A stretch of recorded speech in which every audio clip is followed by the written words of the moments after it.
capitão Ramon do PL, destacou também sobre mobilidade urbana em seu espaço no Grande Expediente, falando em relação da BR-116, que vem com problemas que já são históricos de congestionamento, e o senhor também apresentou umas alternativas. Conte para nós, vereador. Bom dia. Bom dia, Marcelo. Bom dia a todos os senhores que estão nos assistindo. Hoje, a BR-116 tem cerca de 12 quilômetros dentro do perímetro urbano de Caxias do Sul.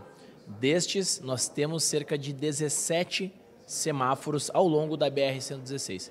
Veja só, uma rodovia federal que serviria para liberar o fluxo de veículos está totalmente amarrado. Então, eu comentei no Grande Expediente, a gente poderia solucionar esse problema de forma rápida e eficaz, com, no mínimo, a sincronização dos semáforos, de forma que todos os condutores que passam ao longo da BR-116 possam deslocar por ela na velocidade adequada da via urbana, que é 60 km por hora. Hoje isso não acontece. Você arranca de um semáforo, você para no próximo. Arranca de um semáforo, para no próximo. Com isso, nós vemos as pessoas que demoram cerca de 1h30 para sair lá da região da Marco Polo até chegar no outro ponto da cidade, na Zona Sul.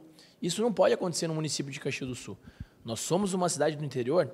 Sim, mas nós não somos mais só uma cidade do interior. Nós somos uma cidade pujante. Aqui nós temos uma indústria gigante, nós temos cerca de 500 mil habitantes. Nós precisamos de mobilidade urbana.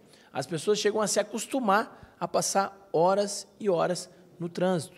Então aqui nós apresentamos algumas soluções.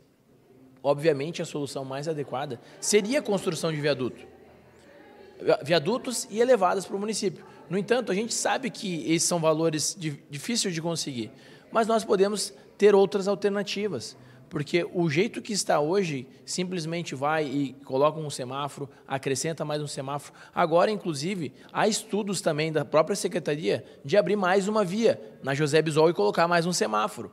Tinha estudos da própria Secretaria de Trânsito de colocar um semáforo lá no acesso ao Planalto. A gente vê que não dá certo a implementação de semáforos. Aparentemente parece que resolve. Inclusive no meu Grande Expediente eu citei, os técnicos e arquitetos e engenheiros da Secretaria passem o capítulo que está lá, semáforo, e vão para outro capítulo, que é construção de rotatórias, construções de elevadas e viadutos para a nossa cidade evoluir. Vereador, obrigado pela sua participação e um bom trabalho. Muito obrigado e um ótimo dia a todos. Obrigado. Obrigado, vereador capitão.